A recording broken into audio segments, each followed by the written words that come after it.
Welcome. You are now listening to Click Click Play. Please enjoy.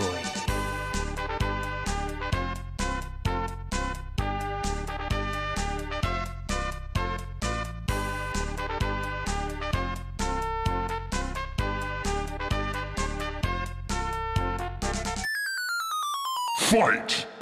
Fight! Hello! Oh, look at that. Oh, there we go. How is everybody doing? Welcome to Click Click Play number 98. We're 2 away from 100, so we're making this our first musical number. We've not done a musical podcast before, and as we are joined by Pavarotti's Welsh grandson himself, we're here with Jordan! Hello, Ben. How are you? I'm very well. How are you? I'm glad. Very well, also. How is Wales today? Fairly sunny. I've been hiking in the Brecon Beacon. Oh my goodness me! Would you believe that? We go. Okay, we're losing all our viewers. We had an amazing raid from Justin about 30 minutes ago, so can't lose all of those guys. Quixie says, oh, "Okay, bye." Andini says, "I'll see you guys later." Brenda's mute Quality stream. feedback. Okay, we need to do what EA do and listen to the fans and give them what they want. And Vince McMahon as well. Vince McMahon and EA, two of the scummiest entities in the world. Finally listening. Whoa. Finally listening Don't to what speak their about my fans, father like that. finally listen to what their fans want, and me. So yeah, Click Play, Vince McMahon, and EA, the three scummiest entities on the planet. How did you enjoy WrestleMania, Jordan? Yeah, I did. I didn't watch it live. I know you did, but I watched it like the morning after, whilst kind of doing my work and stuff. I thought it was a pretty decent show. Yeah, there wasn't a single match I thought was bad. Yeah, a lot. If I'm honest, I like skimmed through a lot of the matches. I'm more interested in like the stuff that happens between the matches, and only kind of watched the bigger stuff. Obviously, saw my boy Triple H retired Batista. So that was a win. That was a good match. That that was like a long match, but it was a pretty brutal one. Yeah, when he pulled the nose ring out and that kind of stuff. Did you see him pull the nose ring out, and then did you see the referee give Triple H the nose ring, like a nose ring? I was like, yeah, that's not what happened. Yeah. Oh no. No. The Miz and Shane Talking about that McMahon. kind of stuff, I during the main event, I heard a lot of Charlotte Flair kind of counting, like when she's doing a suplex from the turnbuckle. Like you could just clearly, like sometimes you can hear them, and it's just part of the art. But in this instance, they clearly like microphoned up the turnbuckle too high, because you could hear Charlotte just say 1, 2, 3, or 3, 2, 1, whatever she was counting. You know, brilliant. Isn't it Ronda? Is it Ronda who just shouts "bitch, bitch" all the time when she's fun? Yeah, they are bitches compared to her. To be fair, they were. That was an unfortunate main event. That was one of the worst matches of the night, even though I don't know, it wasn't terrible. Just because of the ending, or yeah, but it wasn't. I've seen all three of them have way better one-on-one matches. Sometimes a triple threat match works. Sometimes I don't like triple threat matches. I prefer fatal four-ways, because then you've got like the two things going on at the same time usually. Whereas in triple threat, it's just who's around, who's lying down at that time while the other two fight. Yeah, I suppose you got to consider that, like, it's almost a miracle that Ronda Rousey can go for 30 minutes in a WrestleMania match and it doesn't feel awful, you know? Yeah, she's. I really like her. Was it the last WrestleMania that she was? Is that where she did her first match with Kurt Angle, or was it a different review? Did she? Oh, the one with. Yeah, it might have been. It might have been. Yeah, it was last year. Yeah. Regardless, for her to be, you know, doing what she's doing at this stage, I think is pretty good. She should have crashed. It was the Royal Rumble before that she appeared. And yeah, Kurt Angle. Oh dear. You know what? I think one of the few people who's I'm like a traditional wrestler, like goes out on his back. Yeah, you push the young talent, and that's what he did, and it upset so many people. And everyone's like, yeah, but they pushed him, and I was like, yeah, he's a heel character. Whatever. Baron Corbin's a heel. You know, he's an extra heel now because he's retired. Yeah. One of everyone's favorite. I was definitely expecting some kind of swerve from that match in terms of having it end with, I don't know, something a bit more spectacular for Kurt, like I don't know, like an old veteran coming out and replacing Baron Corbin as the the competitor. Yeah. So we'd see like a replay of a classic match. I'm not sure exactly who that would be, but somebody would come out. Maybe The Rock comes out and just beats him up or something. Yeah. Well, the Master of Thugonomics came out. Oh, the Professor of Thugonomics. I love John Cena, man. Yeah. Like he's just, I just love hated him at the everything about time. it. I just, yeah, I know. Like there was definitely that period where everybody hated him, where he was just getting push. But now, Yeah. when he's kind of like almost on his way out, and got most of the stuff that he does is in China making shit movies and stuff, and you just gotta respect him, like his hair and the fact that he speaks Chinese. Did you see when he put his hat on? He like takes off 15 years. He looked like a kid again when he was wearing his cap. I think he needs that cap because that hair is receding like as badly as mine is. Just seems like a genuinely nice chap. He doesn't seem like he's all the stuff, the charity stuff and things that he does. It doesn't. I don't get the sense that he's just doing that as part of the role. I think there's genuinely a sense of kindness to him. Yeah, I've seen. I can't remember which one it was. I think he was doing some spiel in the ring, and then there was a person who had a sign saying something like, "Can I have a hug? Because I've beat cancer." And there was a kid with bald head and stuff, and he went over and like brought him out and gave him a hug. And he's like, did they validate kind of that though? Because like any kid could just take that, shave his head. I could, I've already got a shaved head. I could go to a wrestling event and say, like, I've had leukemia. Alexa Bliss, can I have a hug? Would they validate it? Are you scummy? Are you that scummy though, Jordan? Anything to get a hug from Alexa Bliss. Jesus. Wow. Yeah, people are indeed crazy. Who was it? Wasn't it? Yeah. What happened with Brett? This is the wrestling. By the way, Gus Andre's not here. We're not doing movie time, so we're doing wrestling. We fucking are. I've got lots of films to talk about, but let's do wrestling first. Yeah, because wrestling has been big the last couple of weeks. Did you watch Raw and SmackDown? I stayed up to watch Raw. Oh my god! I never watch one SmackDown. Generally my wrestling habits right now are. I pay my Vince McMahon tax like every honest citizen should. So he gets my money. That's absolutely fine. He'll get that for the rest of my life. And then I tend to watch the pay-per-views, but to be honest, I skip a lot of those as well if they don't seem great. I just watch the main ones.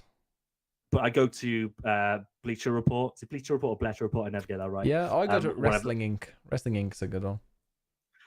Every wrestling site is scummy in it, full of ads and stuff. I'd like to find a good one. Maybe I should subscribe to get Wrestling the Wrestling Torch or whatever it is. Yeah, go Wrestling Inc. is the one I go to. Is it an app? I've been on that website just due to Twitter links and stuff. And it's not the best website. Is it? It's use a website or an app for that? I just use the website.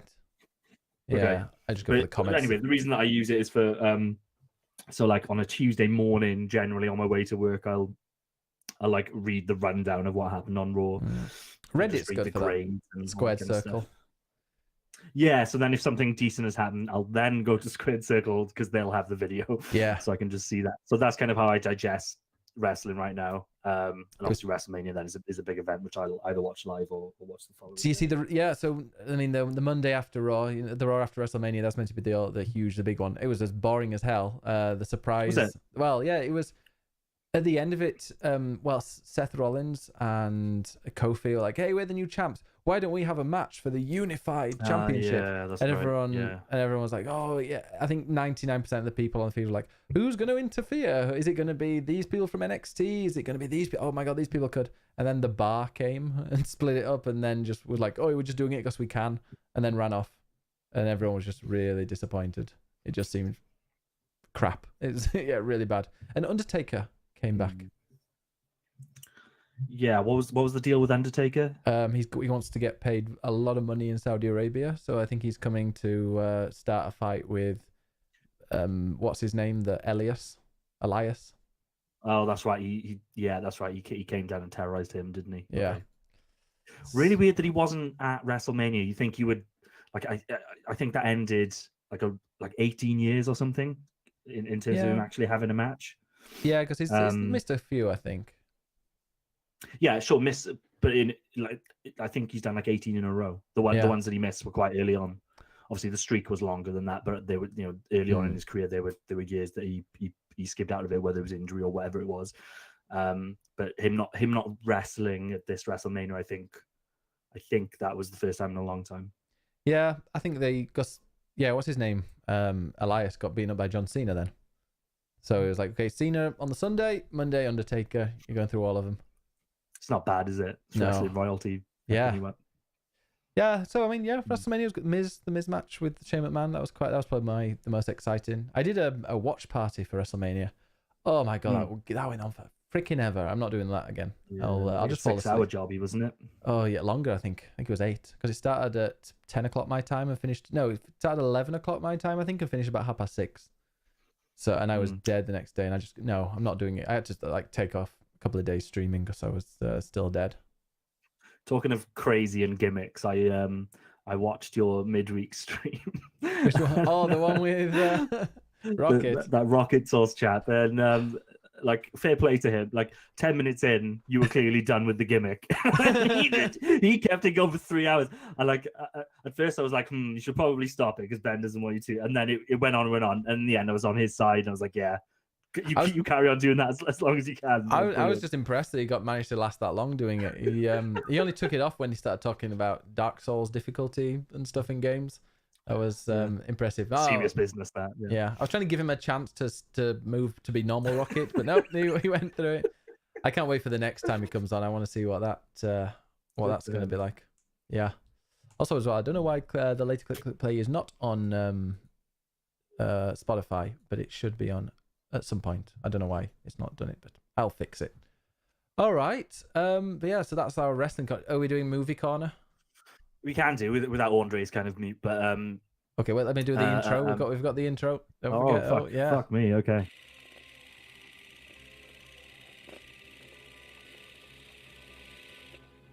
Andre and Friends Movie Minute. Starring everybody besides Ben because he doesn't watch good movies. So the Andre and Friends, unfortunately Andre is not here. He's not even replied to any of our messages. He's probably watching a movie right now. Such a fucking loser. Yeah, I bet he's watching all the Game of Thrones stuff. Because that's on tonight. Are you going to watch that? Are you going to stay up for that? No, I'll watch that like first thing. I'll legally download it and yeah, watch it before Sky? Tomorrow. No, I've never paid for TV in my life outside of the good old British TV license, you know. TV tax, yes. Yeah. Sky, yeah. Do they have Sky in Portugal? You don't know. Almost Portugal. close. Spain. Yeah, no. Well, my dad has got Sky Go, and I have the Sky Go app on my PS4, and I might have a DNS thing on my yeah. PS4. I get your dad's having it, but you know, I'm only fucking 31, Ben. I'm not on Sky, am I? You don't have Now TV? No. Apparently it's on there as well. We have we just watch like Netflix and Prime and you know other legally downloaded HBO. things. You can get HBO, can't you? Yeah. Oh, talking about Disney Plus coming later this year. I looked at the subscription service for us all to pay for. I looked at the stuff that I think I might have that for like 1 month. Watch all the movies I want and then cancel it. Yeah. As a fucking diehard Star Wars fan, for me, I'll probably just fucking go with it because it's going to have like Star Wars series on there. Assumedly, that'll be the place where the films are held. So it'll just be a nice, accessible way to watch, hopefully, 4K versions of the films. Problem is, though, Disney make a lot of money from hard copies of things. So it's going to be quite a while, I think, before they actually put the latest movies on there. Probably like a year or so. I don't know. Yeah, so obviously the new, like when it comes to Star Wars, I'm going to see that in cinema day one, so that's absolutely fine. But things like and the Marvel stuff as well. Like I'm not that hot on Marvel, but I do like to try and keep up with that kind of stuff. And for me, just having a streaming service where that stuff comes on like 6 months later or something is perfect because I can just quickly. Can you remember movies used to go onto video like a year almost after they were out of the cinema? It'd be like you'd see it in cinema and you're like, oh, I cannot wait for that to come on video in like a year's time. Yeah. And then you'd almost forgotten about the film. And it's like, oh fuck, well, first of all, you could rent it. Yeah. Oh yeah, I rented before. and then you could have it. God, they could not. They just couldn't do that now. It wouldn't work. I've rented the Mortal Kombat film when I was a kid, right? And watched it and loved it. Obviously, it's great. And then took it back to the rental store. My grandfather drove me there, but it wasn't open, and they had like a metal gate which was locked, which would then kind of led yeah. to the door, which you would kind of go through. And being a stupid kid, I was like, oh, it's not open. I'll just slide the video under this gate and it'll be fine. Like when they open it tomorrow, they can just pick the video up and crack on. And obviously, whether or not they got that video back or not, obviously they said that they didn't. They might well not have, because it was quite a busy street, and somebody probably would have come along and be like, "That's video. I'm going to take it." Yeah. They charged me like £70 for it, Whoa. so I've paid £70 for the Mortal Kombat film. I didn't even get to keep it. Jesus, that is £70. Yeah, that was, Yeah. and they still went But bust. You had the last laugh. The thing, yeah, like the thing is, like, nobody else would have had that film in the world outside of renting it. So from their perspective, it's like, fuck, you can't just keep that video. You can understand that, there being a fine. Jeez, was your granddad happy? Absolutely not. But he couldn't fuck with me because I'd learned so many moves from Mortal Kombat. I would have battered the cunt. Wonderful. So, from battering old people, what movies? Do you know what movie I've started watching? Oh no, go on. I forgot it. Doesn't even know the name. Doesn't even know the name. I don't even know. What was it? Oh no, I did watch. And it's going to be it'll be a children's film as well. Go on. Oh no, I did start last night. It wasn't a film, but it was a TV series, the Formula One thing on. Oh, the documentary. Yeah, that's good. Have you seen it? That's good. Yeah, I haven't. Some of my idiotic friends have recommended it to me, who might well be listening right now. So, wait, guys, here it is. Watch it, but continue watching. Yeah, Charlie and the Chocolate Factory, the latest one. Right. It was all right. It's not though, is it? Yeah. It's fucking what's his name? The director. Tim Burton. Oh yeah, they're all the same. And he's done the latest Dumbo as well. And like, from what I can read of that, it's like there's just something really, really soulless these days about Tim Burton films. It's like he's just phoning it in. Yeah. He's like, oh, okay, we'll do Dumbo, make it a little bit darker than you'd expect. Yeah, that's fine. Ship it out. Like, hasn't it had really bad reviews? Like very middle of the road reviews. Yeah. Lion King though. Do you see the trailer for that? No. See, everyone's hating on it, and I totally understand why. Just Will Smith. No, that's Aladdin. But I get it, because the Lion King is so fucking good and so iconic, and they're kind of redoing scenes like for like and showing the cartoon versus the CGI, and the CGI is a little soulless compared to the cartoon. But like, if any of the films deserved like a deeper, darker look at the story and the world, I think it's the Lion King. I love the Lion King. I want a really evil Jungle Book. CGI. Yeah, really dark. Yeah. I think the Brad Jungle Book remake. Well, they've already done the Jungle Book in this kind of style. They call it live action, but it's like it's not live. It's action. all it's not live animals or. Yeah, exactly. It's all animals they've had to recreate with CGI. So really, it's just like the Lion King did have one human in it, or two if you count the girl at the end, I guess. But like Lion King, there's no humans in that. So essentially, outside of maybe the landscapes, it's essentially another animated. Another animated film, isn't it? Just in a more modern format. Rob says excellent F1 thing. Yeah, I've watched 4 episodes. I just watched the Battle of Spain. It was great. I was going to watch it. I was actually watching it in preparation for watching the Formula One that happened this morning, and I got to like within an hour of the Formula One starting, and I was like, I'm too tired. I just went to bed and looked at the results afterwards, and they said it was a really boring race. So great. I'm very happy. Yeah, I just couldn't be bothered moving things around. But great, yeah, watch the F1 thing. And so what movies have you been watching, Jordan? Or what films? I went to see Pet Sematary in cinema. So that's my cinema film. Pet Sematary. Isn't that an old movie? So Pet Sematary is a Stephen King novel. Okay. And there is a fairly well regarded movie adaptation of that from like the 80s, which I've never seen. But people tend to like it. And this is basically just a remake, I guess, kind of a reimagining of it, which is, it's pretty close to the original story. They changed things up a little bit. I didn't read it or watch the original before I went to see this, and then kind of read into the other versions after it. It's like I say, it's pretty faithful, but there's a couple of fairly major changes to it. It's pretty spooky. if you like that kind of thing, it was almost a bit of a warm up for me for It Chapter 2, which is out later this year, which I'm really looking forward to, which is another Stephen King adaptation. But I'll move on from that because I don't think you're going to be all that interested in Pet in Cemetery. I know he can't spell cemetery, can he?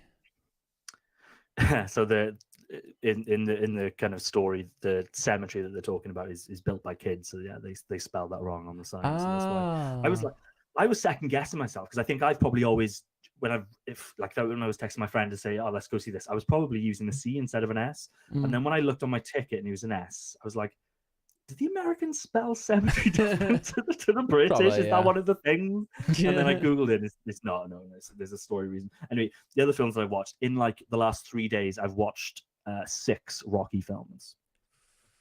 Ask me anything. Rocky that's the boxing Ben. one.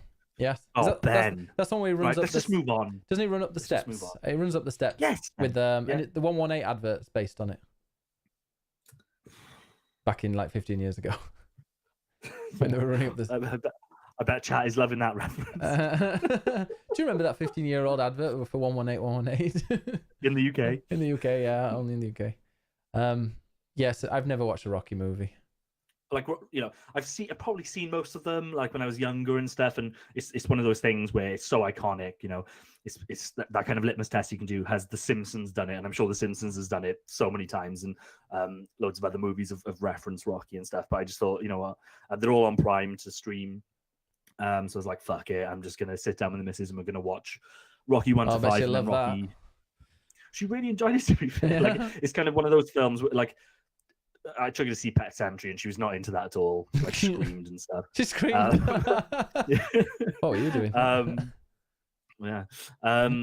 But like, this is something where it's not that fantastical. There's no horror elements. We're both, and there's not too many films like that I get behind. But anything, I think that any kind of iconic films from the 80s, because I was born in 87, so then I'm probably watching that kind of stuff, early 90s, mid 90s, like it's really nostalgic for me. So so yeah, we watched the first 5 films, which go on. No, so I don't like any movies that are based on sports that I find really boring and American, like boxing and the way the Rocky. Space Jam. I'm watching Space Jam for the first time right now, and I don't care about basketball. So. Of all the adaptations of sports that you could refer to, you remember Rocky, and I was going to correct you on Rocky that actually there's not too much boxing in it, but fucking Space Jam.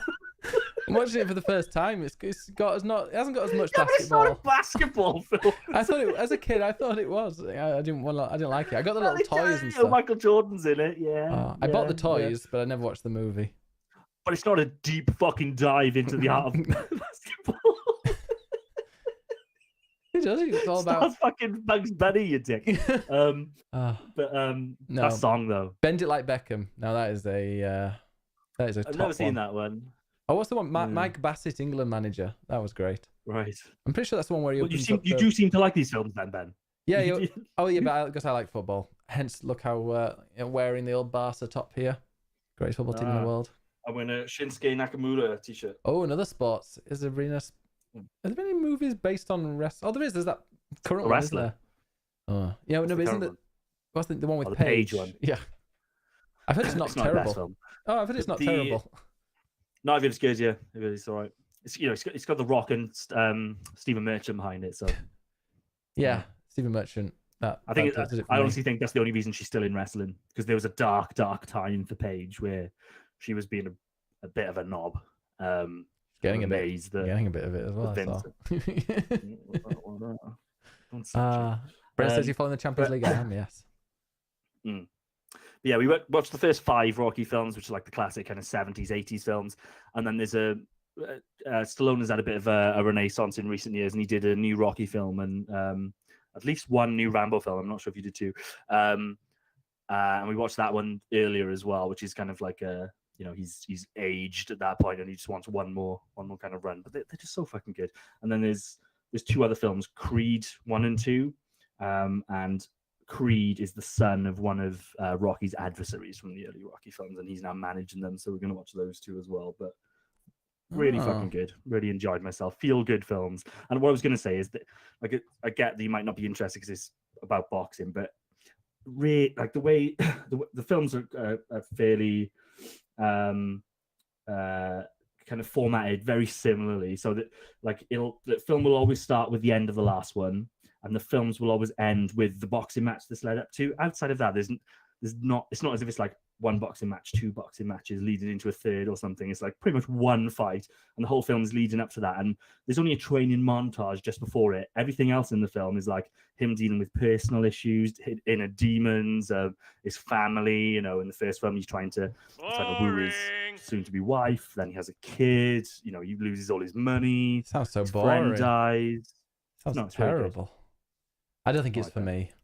But yeah, it has a good music for Space Jam. Rocky Four. Oh. So I thought, right.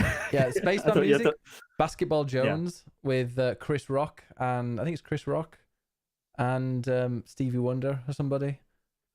Who sings Basketball Jones? It's a great song. I don't know what that Basketball Jones is, Basketball but I know. Jones. I believe I can fly. Basketball Jones. Basketball Jones. R. Kelly, I believe I can fly. That's the song. Barry White and Chris Rock. Who sing It's on Basketball? the Space Jam. That is the Space. soundtrack. That is on the Space Jam soundtrack. It's great. We haven't got to R. Kelly yet. The disgraced R. Kelly, so you have to refer to him as. Ask Kelly. What's the smell? Piss. Watch Rocky 4, man. Like, again, really iconic. I kind of felt like I knew the film without even seeing it, right? But watching it end to end, fucking hell, is crazy. So it's so camp. It's like Rocky is the world champion, and then the Russians are like, this is like Cold War shit now, right? And the Russians are like coming over on a diplomatic mission to the States, and they announce that they want to enter the world of professional boxing. So obviously they've been in the cult, they're not, part of Western society and all that kind of stuff. They're like, we want to enter the world of boxing, start to build ties and that kind of stuff. But it turns out they've actually fucking bred this crazy killer boxer he was in the military. They're pumping him with steroids. He's got all the best equipment and all this kind of stuff. He fights Rocky's mate, kills him in the ring. Then they want to fight Rocky because he's the ultimate American hero. And they say, if you want to fight me, you have to come to Russia to fight me. They leave him in this like really rural shack where he can't train and stuff. But then he finds his inner courage and he trains in the shack, like just pulling carts and shit and chasing pigs or whatever. Sounds shit. And then there's this huge so then he fights this Russian in like Moscow, and initially the crowd is obviously just totally patriotic for the Russian chap, but Rocky is so brazen and so full of heart that by the end of it they're cheering for Rocky, and the Russian guy hates it. And then Rocky wins, and he makes a speech at the end saying, we're not so different. I've changed my mind about you, you've changed my mind about me, we can all change our minds. He fixes the Cold War crisis. Sounds utter shite. That sounds like one of the worst movies I would just hate. Fucking brilliant. Let's move on. Yeah, it's 28 minutes into the podcast. Should we talk about... I love how Jordan's so passionate and Ben's slowly dying. I hate everything. I hate everything that's cheesy like that. Especially American when they go, oh, America. It's like, oh, fucking shut up. You voted Trump, you're all idiots. Right. He's the best country in the world. God. Right. Games, I think it's 29 minutes in. Let's go into the games. There it is. Time to play the game. It's all about the game and how you play it. All about control. And if you can take it, all about your debt. And if you can play it, it's all about pain. And who's gonna make it? What games have we been playing, you complete set of bastards, you? Right. Jordan. We've been playing. It's been a while since we've had a chat about our games. It's good that the others aren't here, really. Mellum's got Mellum has got some just checking all this. Yeah, Mellum's got friends over. Flighty unfortunately isn't very well. Get well soon, Flighty. And Andre just gone AWOL. Probably for the best anyway. Dead. Yeah, dead to us. Dead to us anyway. John, so yeah, but it's been a while since we've been playing games. We've been playing different games, I think. Although we both played a bit of Sekiro. No, I don't think I played it since we last spoke. I think I keep doing this with Dark Souls games. I play it, I kill a boss that I'm really proud of killing, and then go, that was really stressful. I'm not going to play this anymore. But I'm really proud of how I got there. I think at some point I'll probably just enable cheats and play through that game because it was fun. But just like unlimited revives or something like that. I think I'd enjoy that game if I could just do that. Less stressful. Yeah. But we had a discussion on Thursday's podcast about difficulty and accessibility in games.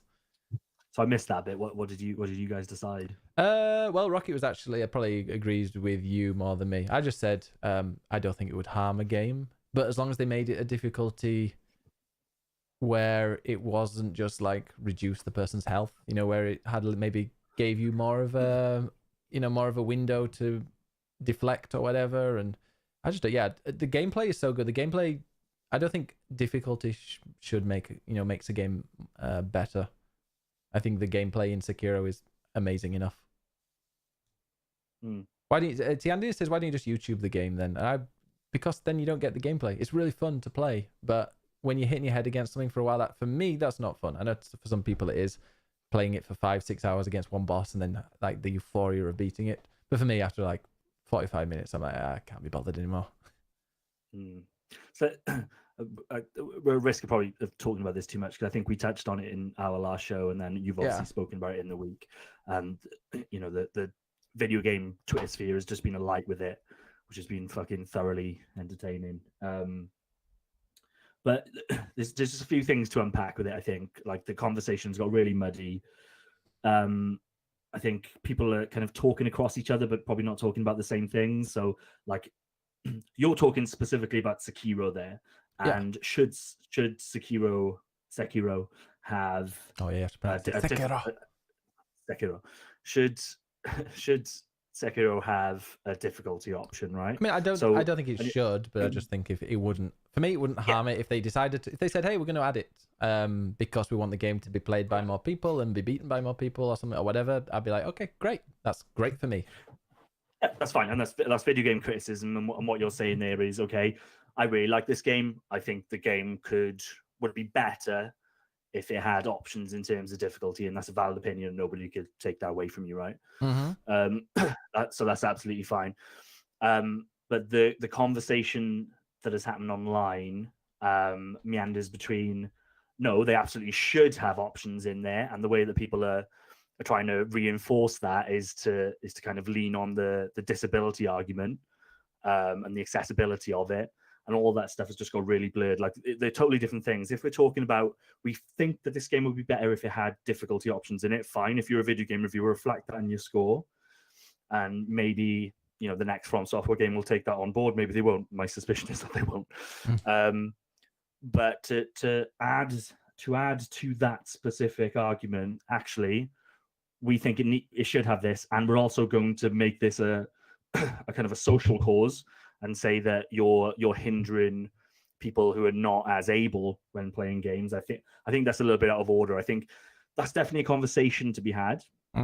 There's probably more that the industry can do, but I don't think that should be put on any single developer. I don't think there's anything inherently about Sekiro which is more challenging to.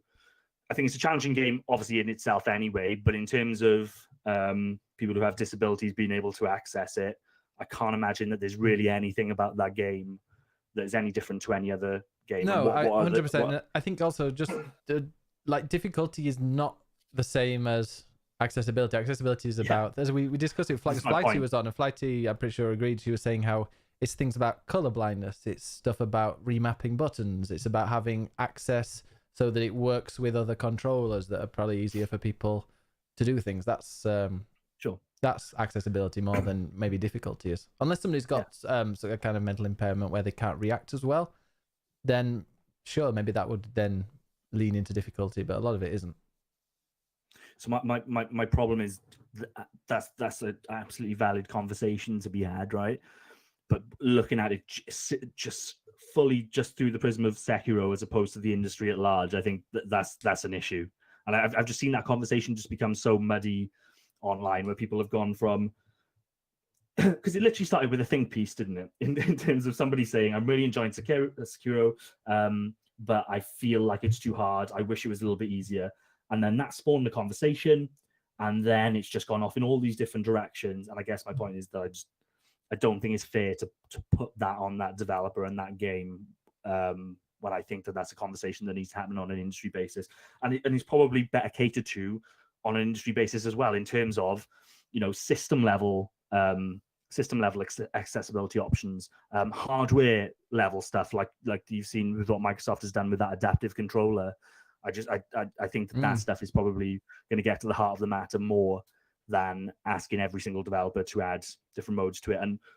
And kind of what I touched on in the last show was, you know, and this goes more towards the easy modes aspect of it, but there's definitely an artistic intent when it comes to From Software games. And, you know, we can argue that it's macho culture and wherever else, people wanting to brag that they can beat the game and wherever else. But the fact is that in an industry where, especially in terms of big high budget games on, you know, modern consoles, there's not a hell of a lot of kind of really, I don't want to say there's not a lot of artistry, because there's a hell of a lot of it in terms of, you know, creating textures and music and that kind of stuff. But in terms of having artsy games at that level, very few and far between.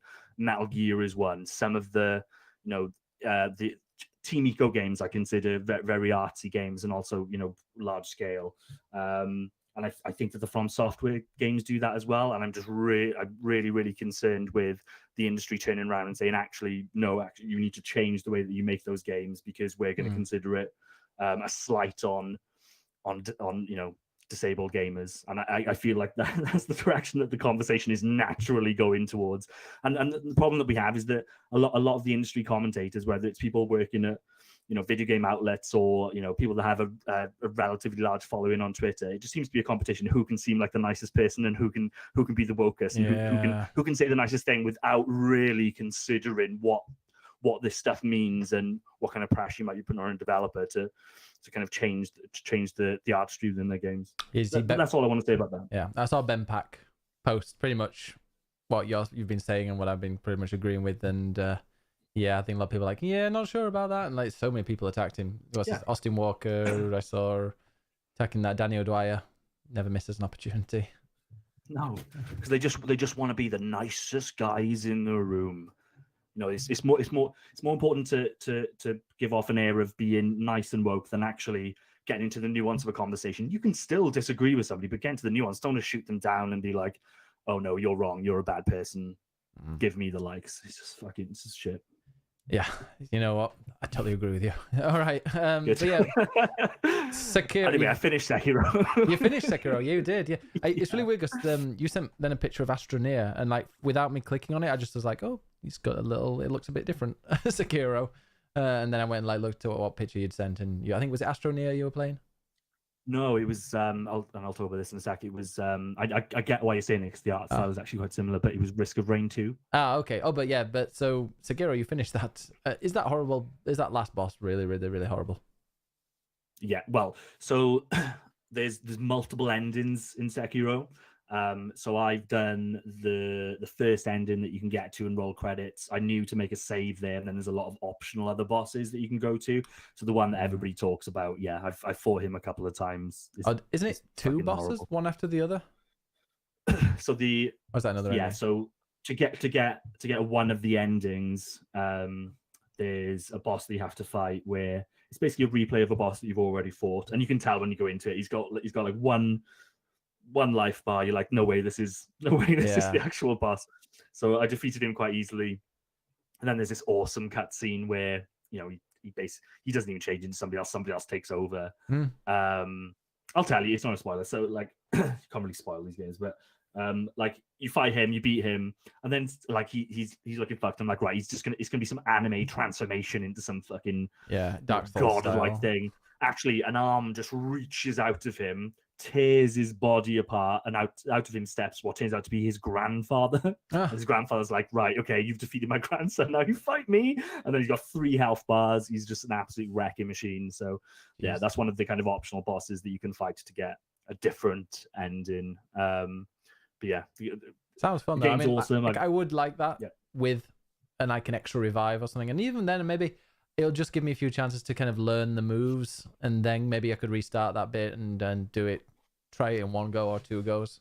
But yeah, that's for me. That would be more fun, and I'm glad I got it on PC so I can maybe play around with some mods. Yeah, totally. Like you've got whatever whatever options you want with that. And to be honest, that's part of the reason why I got it on PS4, was because I knew it was going to be a frustrating one, and there's definitely been points where I'm playing on PS4 where if I was playing on PC, I probably would have just opened up Cheat Engine and been like, "Fuck it." Also, John, didn't you get it on PS4 so you could play it before me, and then I was able to play it an hour before? I didn't get it so I could play it before you specifically, but I was kind of worried about Steam's weird rules around. Then they released it earlier than when they unlocked the games. Yeah, they just ended up releasing it earlier. But yeah, for me, it's definitely a console thing, even though the frame rate isn't great. But yeah, the game's really cool. But like, just to go back to this kind of the difficulty bit, like I definitely found it quite frustrating in parts. There were a couple of points where I just felt like I think I've probably reached the limit of what I'm prepared to do. I'm not the most patient gamer anyway, and I'm probably not all that great at these type of games. And there's two bosses in particular. One which is like a giant ape thing, and it's just totally different to anything you've done. Like a lot of the fights are, you versus a person, and that feels, even though they'll probably fuck you up a few times, it always feels manageable because it's not some huge monster thing. And then you just end up fighting this massive ape called the Guardian Ape, and it is just a totally different thing. It's just, really animalistic, thrashing around and stuff. And you still use the same mechanics. You can not dodge, but deflect its kind of hits and stuff. But it's very difficult to read. You spent 40 hours kind of reading swords and things and trying to understand, okay, when is that sword going to hit me? And now it's just, huge furry fists flying around. So that was really frustrating. And then the boss that you fight to get the first ending, or where you can potentially get a first ending, that was really difficult for me as well. Like there was a point where I was like, I might just delete the game and just fucking not bother. So yeah, if I'm feeling that way and I really like these games, I can totally understand that people that are kind of just a medium level of interested are just going to fall off it because they're not going to be prepared to. I just love the gameplay in it. The gameplay's so good, and I really hope Neo has similar stuff. I'm thinking Neo's going to be more of a Dark Souls game than this was, definitely. Neo 2. But like Neo's probably a good example of what happens to those games if you do add a little bit more accessibility and options, and it's not a bad thing at all. I always looked at Neo as being like, they've basically taken Dark Souls almost to the point where they should be sued. I think I've said this on the show before. Like Japanese Dark Souls. Very close. Like I know we pretty much think of it as a new genre now, but I think the ones that have emulated Dark Souls tend to obscure the references a little more. This one was like, this is just a Dark Souls game, but they layered on top of it a lot of other stuff. There was almost like Destiny-esque stuff to it on the map. There was like daily challenges and all that kind of stuff. That's the type of thing that you just wouldn't get in a Dark Souls game because the studio are just they're quite pretentious in their ways. They want any mechanics in the game. I was surprised with Sekiro that during the load screens there's hints. There's like not hints, but like tool tips or whatever you want to call them. Try doing this with a grappling hook. That's never been in the Souls games before. At most in Bloodborne, on the load screens they patched in, because the load screens are fairly long, they patched in like item descriptions, but it was never anything to actually nudge the player and break down that fourth wall. Whereas this had it, which I don't know if that's the Activision kind of touch in there. Maybe they wanted to. I imagine Activision were probably a little nervous about this game if they were play testing it, because it is really fucking hard. But it's sold shitloads. I've read that it's sold 2 mil already. Yeah. So there'll be more on the way. Yeah, I'm looking forward to Neo. Hopefully, you'll have the co-op in, because that's something that Sekiro missed. And also, you can level up. I'm looking in the chat. Yeah, you can level up your character to make it a little bit easier, which I did on Neo, which I liked. Which whereas Sekiro, you can kind of level up a little bit not level up, but you can get some extra abilities, which definitely help. But yeah, I think this is why the conversation has boiled over with Sekiro, is because you can argue both ways as to whether it's playing as a single player game, it's easier or harder than Dark Souls. In Dark Souls, because the the bosses tend to be huge, like monster things. I'm always quite intimidated by that and Mm. never quite sure like how to approach them. Whereas this was, like I said, more commonsensical in terms of that's a guy with a sword. I need to deflect his shots and hit him when I can. Mm.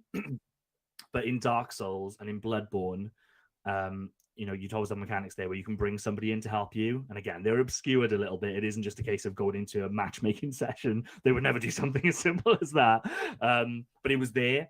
Yeah. And, like I got through a lot of Bloodborne with just bringing somebody in because I'm not interested in trying a boss 30 times. I'm there for the story and the lore and the atmosphere and that kind of stuff. Sekiro doesn't have that. Like, if you get through this stuff, assuming you're playing the console version because there's no option for like cheat engine and that kind of stuff. There are some cheese methods for some of the bosses, but that is where it is. That's part of the game. Like if you get through this, you must have got through it yourself because there's no co-op element at all. And I think that's the bit where it then becomes a much harder game than Dark Souls and Bloodborne because the option isn't there for you to say, actually, this is a roadblock for me now. I'm going to stop playing if I don't get through this boss. I'm going to summon somebody in to help me. Yeah, which is what I did a little bit. It's weird. Like, I did that in Neo with the first boss, and the people I kept summoning up in were terrible, or they were just dying, and so I just ended up having to do it myself. So it doesn't work all the time. Yeah, because it probably matches you to somebody of a similar level. So yeah, I did someone that just came in the game as well. Yeah, I think so. All right. Well, what other game have you been playing? So primarily that I've played I'm playing the first game of Phoenix Wright, so the kind of trilogy of games have been released on Switch. It's a game that I played a little bit on DS. I never owned a DS, but I played on a friend's DS when they loaned it to me for a couple of weeks. And now it's on Switch. Anybody who doesn't know what these games are, essentially a Japanese what would you call this? Like a Japanese adventure, like text adventure type game. What do we call them? What's this in like Danganronpa and stuff? Oh, what's the like genre? mystery something. Like Did the you type of interface. So it's basically like anime drawing style, and you don't like move around in the world or anything. It's literally just you get a scene and you get text options. And the whole conceit of Phoenix Wright is that he's a lawyer.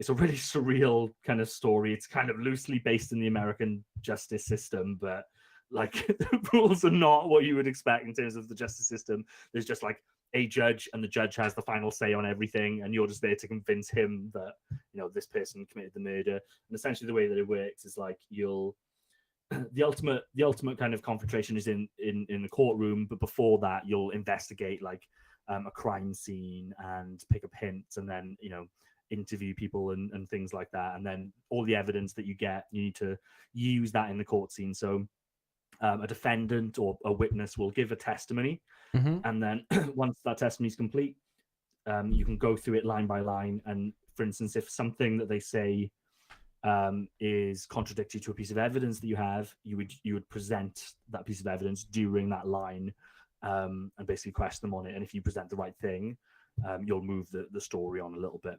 But yeah, it's really wacky characters, very Japanese. There's a lot of big titties jumping around and all that kind of stuff. But really charming as well, and a lot of fun. Yeah, I've keep seeing it. I've been like trying to stop myself from buying it, but yeah, I think I'll just watch a few people playing it. Seems interesting. Yeah, check it on your wish list and get it when it's on sale or something. If you're not yeah, sure you like there's a good sale. If anybody's got a Switch right now, there's big sale on. There's like 50% off on Mario Odyssey or whatever. There's 33% off on Zelda. Might be 50% off. I don't know, but like the big games on Switch, if you've got a little bit of money, go and check out the sale, because I've been dipping in there. You've been playing another game as well, though, Jordan. You were playing Risk of Rain. Visual novel is the name of that genre. Oh, I thought that was just for porn. So in Steam, it pretty much means that. Definitely some connections. The other game that I've been playing, and I literally just only started playing this yesterday, but having a pretty good time actually, is Risk of Rain 2. Do you know much about Risk of Rain, Ben? I had no idea. A few people in my chat have been coming in saying, "Hey, you're going to play Risk of Rain 2?" And I remember thinking, "What?" And then I looked at a picture of it and heard things, and people say, "Oh, it's really difficult." And I was like, "Okay, maybe not then." So I somehow got a copy of the first one. I don't know whether it was a humble bundle or just whatever it was. And basically, I never really understood what that was. This is one of those game series where the first one is 2-dimensional and then the second one does exactly the same thing but in 3D. Now that I've played the second one, I kind of understand probably what the first one was trying to do. First one is just like a 2D, you start on a platform, some enemies turn up. I never really understood what the fuck I was supposed to do. It always seemed really opaque to me. Now playing this one, it's basically a third-person shooter. And the way that it works, it puts you into like a randomized world. Enemies will come at you progressively over time. They get harder and harder. Essentially, what you need to do is find a transporter within that level, activate it. That starts a countdown. Enemies will become more aggressive during that countdown, and a boss will spawn. So you just need to basically get through that countdown, use the transporter to go through to the next level. It's like it's a roguelike type game, so it's run based. So you'll probably die for the first time on that first level, but you'll try again. You find items during your run which you can activate, or they might be like passive items that make it a little bit easier for you. And essentially, what you're trying to do is to get to the end of I don't know, there's like 6 levels or something, and I imagine it's really hard to get through them all. You can play it multiplayer, and by doing certain things within the game, you unlock new items that you can potentially find in the world when you play it the next time, kind of like Dead Cells. And is it good? I enjoyed what I played. I played a couple of hours of it. I played a couple of games solo and then jumped in just matchmake with randoms, and that was really cool. You'll find like turrets in the world that you can activate to help you just take down the monsters and stuff. Like graphically, it's nothing to write home about. It's pretty straightforward, but the shooting feels pretty nice and pretty tight. And you get it's kind of like a Diablo type game where you've got powers mapped to your controller. So like RB will do like a really rapid shot that'll knock down enemies, and then that's got like a 5-second cooldown on it. And then I think you unlock different classes of characters that will assumably have different, abilities mapped to the controller. But yeah, so far I really like it. The music really stood out to me, which I wasn't expecting for this game, but it was just like a really cool vibe music. So I don't know, watch a Twitch stream or something. See if I'm looking at trying to buy it, but then it says that because I want to pay with PayPal, it's like, you're in Spain, but your PayPal region is in the UK, therefore you can't do this. Sorry. It's like, what? Use a debit card like a human. Yeah, I could do, but it involves like putting numbers in and stuff. Yeah, I paid £15 on Steam, and like that seems like the right price. I would think. I bet Instant Gaming has it. Yeah, well, I might look at that because I'm currently waiting for Anno to come out on Tuesday. Oh yeah, it's €14 on. Oh, well, that's lucky. Oh no, it's not available at the moment. Out of stock. Right, I will be notified by email when it comes in stock. Excellent. Yeah, well, I've been playing a little indie title you might have heard, Jordan, called Witcher 3. And never heard of it. No, praise Geraldo,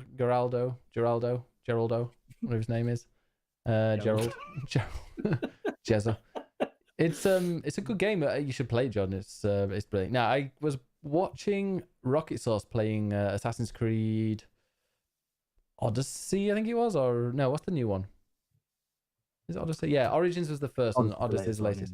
I was watching him play that. I was going, oh, that's great. I was watching him playing that, going, oh, I've got a real urge to play a third person kind of loads of missions that are happening. I didn't want to play a sim like Red Dead Redemption 2, which is, I'm not taking it away, it's an amazing game, but I wanted like quite a fast-paced action game. But I wanted one with a really good story, so I didn't play Assassin's Creed Origins. I went and just loaded up a Witcher 3, played it on the second highest difficulty. You'll be very proud of me, and I'm just blasting through that, and it's great. They've changed a lot when it comes to XP, so yeah, like trying to level up is really difficult. You only pretty much can level up by doing the main missions, so you're doing the side missions, you're getting loads of like money, equipment, stuff like the stuff that I'm using, the equipment I've got is making the game a lot easier. And it's still like because I'm going for everything. I'm going for 100%. Every single question mark on the map I'm going to. And so it's going to take quite a few years to finish this. I've done everything in the first area. I'm currently on, how many hours have I played this so far? 28 hours. And I'm level 5, I think. No, level 6. I was level 4 and then I got to level 6 just by doing one main mission.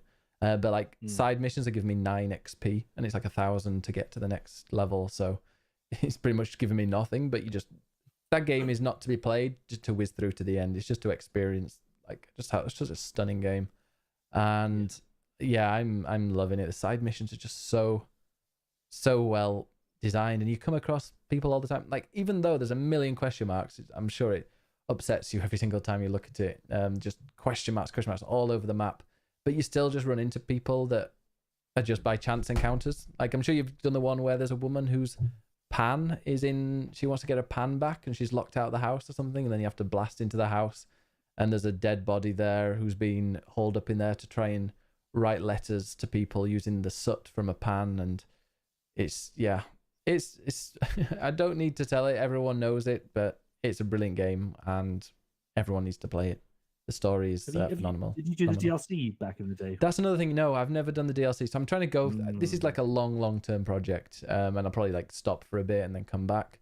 But I'm gonna I want to do 100%, including the DLCs as well, because I've just heard that, especially the Blood and Wine one, I think is play the big second one, because it takes you to a big new area and it's just beautiful. Like it's kind of the way I look at it. Like if the place where you are in the main game is like, you know, medieval England, the place you go in the DLC is basically France. And it's just fucking beautiful, absolutely beautiful. And you know, the story and the side missions and stuff, like it doesn't feel like a DLC that's just been pumped out as they're making the next game. It really feels like part of that game. It's so good.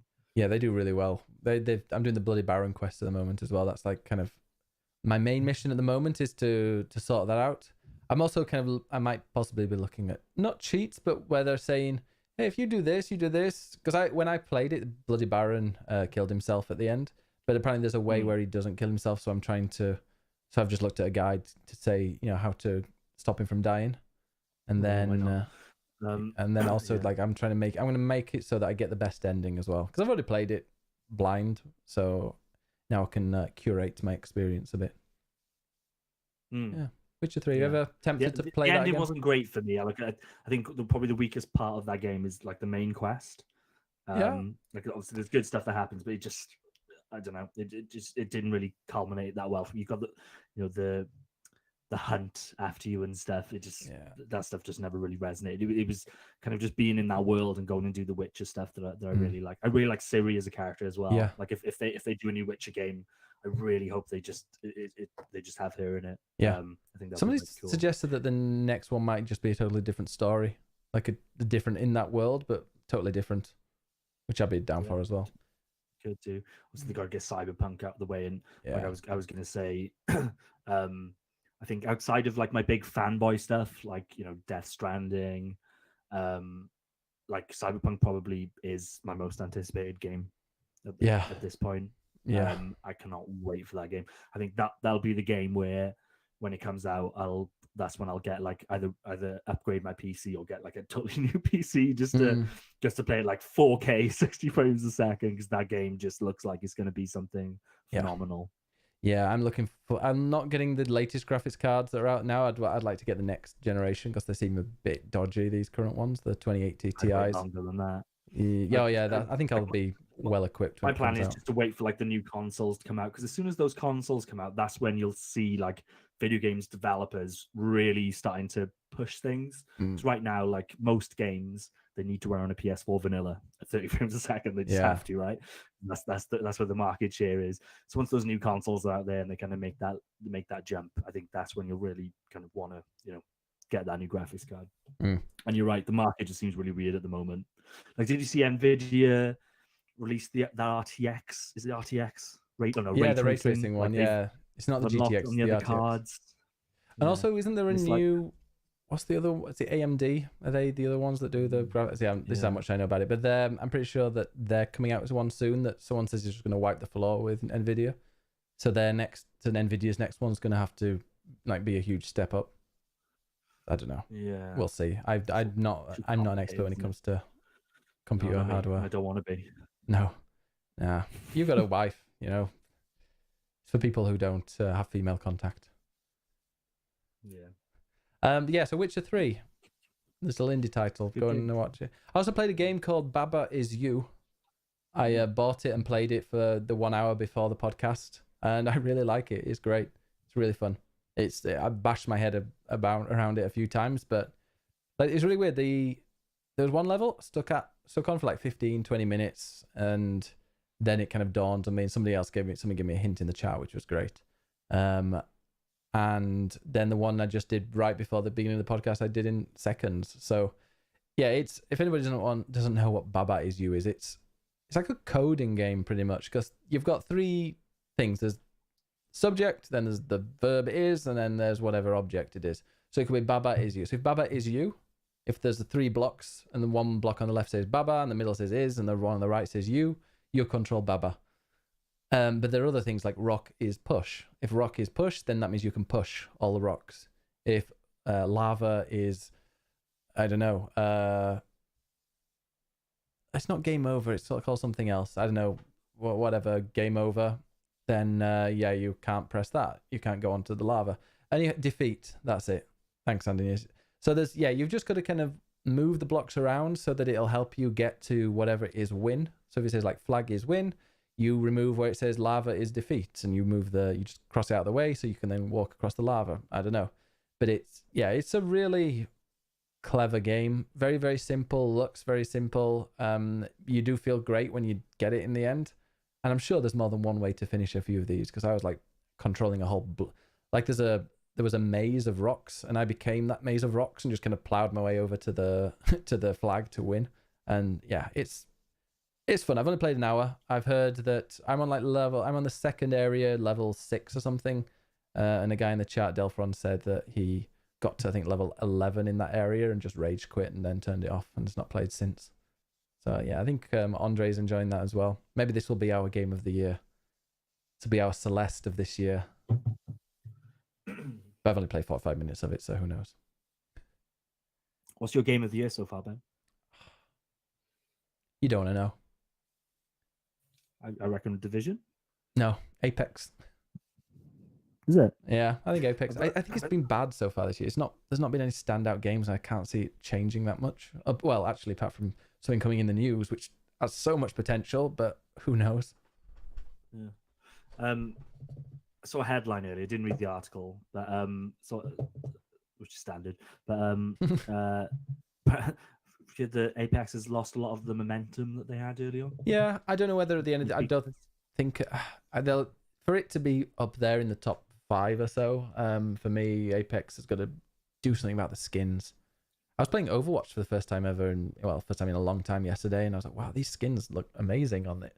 And in Apex Legends, the skins on the characters and the weapons, they've got like maybe 2 or 3 really good looking ones that are almost impossible to get without crafting them. And like all the other ones are just so boring, like really, really dull. So maybe Division will end up being my game of the year, especially with them just constantly adding stuff. But I don't know, Division is great, but I got to like the end game, and it's the only bad. What about Fortnite skins nowadays? Fortnite skins are fantastic. Like they've done that really, really well, and Apex needs to copy them.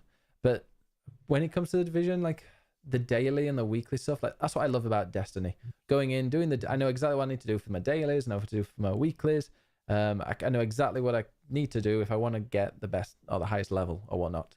Whereas Division, you go in and it's, oh yeah, you need to go and collect these bits of water and hand this water to finish this daily project, or go and do this in the dark zone, and it's always changing. And I'm not that interested in the Division end game stuff. I wish it was like, I think Division 1 had it where you could get the loot boxes or whatever they're called by killing a certain amount of people in a week, or completing this mission on hard, and you'd get these specific boxes or crates or whatever that would have higher level gear, which is fine.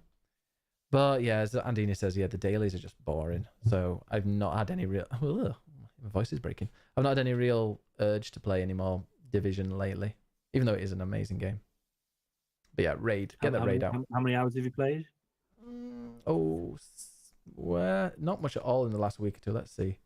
But overall? Overall, I think it's probably about 60. Let's see. Come on, here we go. Right, yeah, games. Division 2. Oh, shit. No, oh, shit. I went into Oh dear, I went to remove Division 2 yesterday when I was very tired and a little bit drunk, and I removed. So I went to remove Division 1 and accidentally removed Division 2. So guess I need to install that again. Yeah, 63 hours. So it's currently uninstalled. Great. Well, I will reinstall it. But damn it, I only meant to delete Division 1. Oh, God. Yeah. Yeah, it's great though. Hey, Best Bumble, how are you doing? Have you played much Division? I played like 25 hours or something. Okay.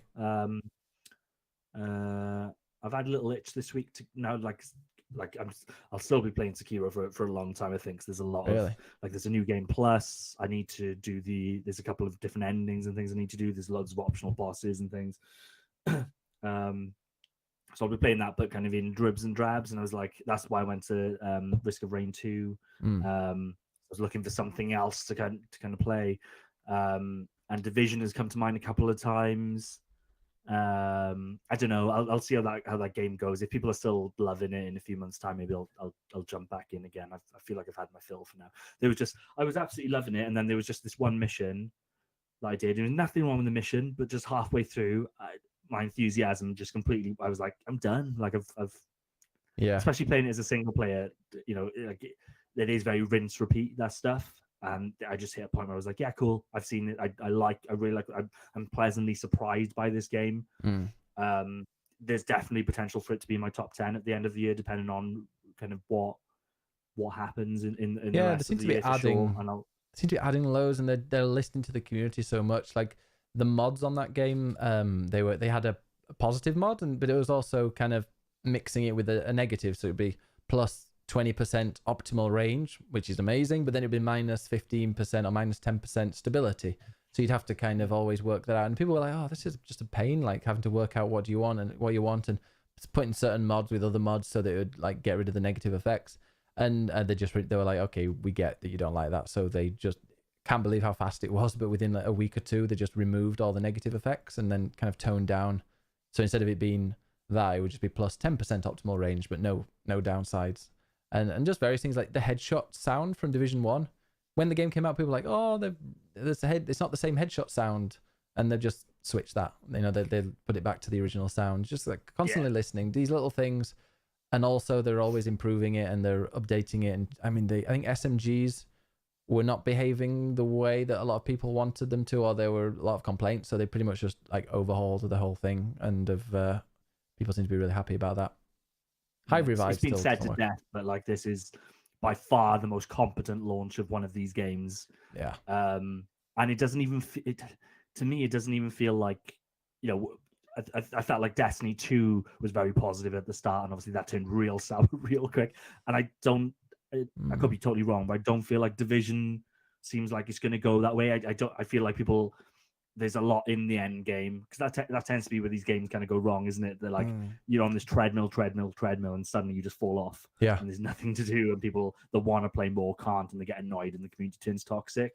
And it seems with this one they really worked for that not to happen, and I'm not seeing anybody kind of complain about that stuff. So you know, like I think for that reason alone, there's a strong. You know, I won't be blocking this one at all when it comes to end of year deliberations. I think there's a lot to celebrate about it. And I think because at the end of the year we'll have had other 3 expansions that are coming out that are free, which is what I think Bungie wanted to do, but Activision was like, nope, that ain't happening. And I imagined, I hope and pray, and I'm sure it'll be better than Destiny 2, but I just think Destiny 3 is going to be a much, much better game. I think it'll follow the Division 2 style where like you can get things a week earlier, or you can get these little exclusive things if you get our season pass, but everybody gets everything. Because right now if somebody wants to play Destiny 2, it's like, okay, you need Destiny 2, then you need the first year season pass, then you need the expansion, and also if you want the latest stuff you need to get the season pass that's been added on there, because that will help you get to the max level. It's ridiculous. I can't believe that they would even think that would work, like cutting off the play base. I'm pretty sure like Call of Duty a few years ago decided that wasn't doable. It might not have been that long ago. It might have been quite recent. But yeah, you can't cut off half your player base by putting them behind a paywall. Yeah, I'm a huge Bungie fan. I love Halo. So yeah, I'm looking forward to seeing them a little bit as a little bit more of an independent entity. Yeah. And just seeing what they can come up with. Obviously, they'll need to make money. But it seems like Division's not short on that. They've got like an apparel store. They shouldn't struggle to sell the game, should they? Because they've still got the best shooting mechanics as far as I'm concerned. I was playing Destiny. At least for a controller. I was playing Destiny 2 actually last night. I did some Mayhem. Do you remember Mayhem? When it's just like your supers and your grenades and heavy ammo is just everywhere. So it's just everybody's. Yeah, that was so much fun. Andina's got very, very salty and just turned off halfway through the match because he was. Yeah, I loved it. I was kicking ass in that game. Yeah, Destiny 2, brilliant game. Anyway, that was Baba Is You. And I don't know how we went on from Baba Is You to Destiny 2, but I played some bad games, or some games that I didn't like. Tropico 6. So as anybody who's been following my Twitter or anything knows, I'm really looking forward to Anno 1800. There's an open beta on right now, but I'm saving myself because it comes out pretty much tomorrow night at midnight. And Anno is amazing, kind of city builder, not city builder really, but settlement builder. So you start with a tiny little nothing, you're kind of going to this island, then you start building things and your population grows and etc. etc. Kind of like Tropico, but Tropico 6 is just a bad game. I didn't like it at all. I played maybe 2-3 hours of it. I was going to play like a full 6-hour stream, but just got bored. I think after about 2.5 hours, I was still in the tutorial. It was like, make a Pirate's Cove and go and follow. Get your El Presidente. So get him to go and visit this factory. And I'd look, and you can actually see yourself like the president in the game, but you'd zoom in and it would be like something from not even PS1 graphics. It was just really bad, kind of walking to where you needed to go, and it was taking forever. And it like Tropico 6 just feels like a waiting around game. You're just waiting around for something to happen, which I know is, I don't know, with Anno 1800, there just seems to always be something to be doing, and it's so polished. You can really zoom in and you can see the Anno is a really, really polished one of these games, whereas Tropico just feels like, a lot of people say it's exactly the same as Tropico 5. I didn't play that. The last one I played was Tropico 6, and this doesn't feel like an improvement whatsoever on it. And I think I got bored with Tropico 4, and like I didn't even finish the tutorial few hours or whatever it was in Tropico 6. And another guy, Telcon Viking, he's a streamer, I was watching him play it, and he seemed to be getting a little bit bored at that time, and I haven't seen him play it since. As Andy says, it looked like a bad mobile game. Yeah, bring Tropico 7 on the mobile. That would be fine. Yeah. Have you played any? I played like Tropico 3 or something. I think was it 5 that was free on PS Plus or something?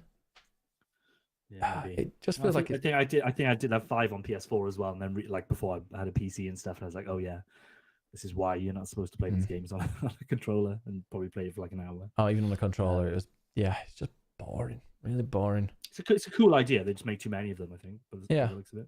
Well, like, yeah, I don't know. It feels whereas Anno is the premium, the number one of those, and then this is their B grade. It's like comparing, I don't know, a GTA compared to Just Cause. It's like a B grade version of those, where put a bit more money in, make it really good. Maybe Tropico would be amazing if it had really competent like gameplay behind it, but it just doesn't, and money. Meh. Andy's in the chat asks how many hours it took you to beat Sekiro. 58. Oof. Also, a couple of other games quickly played. For Honor, I played that because it was it was on 1st of April, and I played. I think, did I talk about this last time? I can't remember. For Honor. Okay, we're not going to talk about it. It's still boring. And then I played a bit of Borderlands because Borderlands 3 was announced. I played a bit of Borderlands 1, and I just don't think it's my kind of game. I know everyone loves it and talks about how great Borderlands is and Borderlands 2 is, but I just couldn't be bothered really. Yeah, I don't think I'll get Borderlands 3. But that's an old game now, you know. Yeah, like that, and it was that was for me like there's direct lineage between that and Destiny. Definitely. Yeah. I wouldn't expect that game to be that great going back to it now, considering we're in the age of games as a service and things like that. Two was like a far grander game in terms of scope. So you might have gone better with that. But I would think just wait for 3, and I've got to assume that that'll be the game that takes on board. Hopefully for their sake, they take on board a lot of the the more modern types of games, and they should be looking at things like Division 2 and Destiny 2 to understand, okay, what works, what doesn't, what can we do with this. Yeah, but like, it just felt like you can tell it's an old game. It's just running around from one point to another, and like with a few dodgy controls, it's great. And then I think I got to a bit where I was against a boss, but I was a couple of levels below, so it was kicking my ass. But the respawn point was right where was at the boss, so I couldn't really go back and level up or anything. I was like, I can't be bothered. I should just put a cheat on or something. But nah, we'll see. Borderlands 3, I'm sure it'll be great.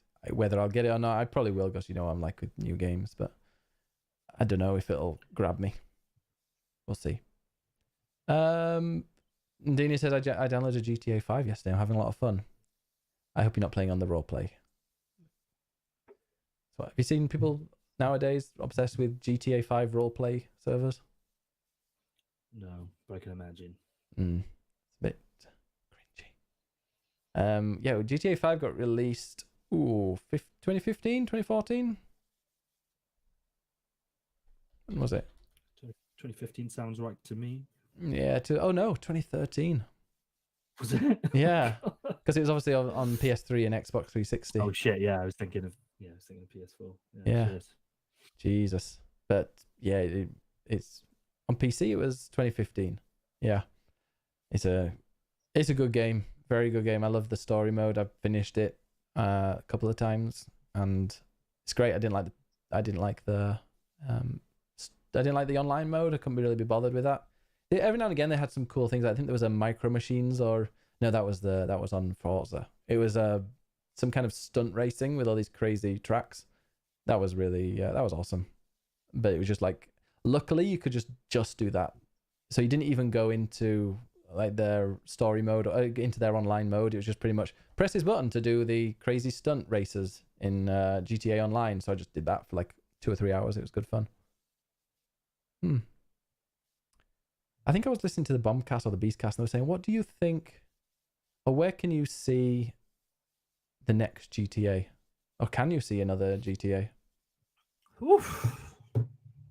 It's an interesting one, isn't it? I think about this a lot because I'm a loser.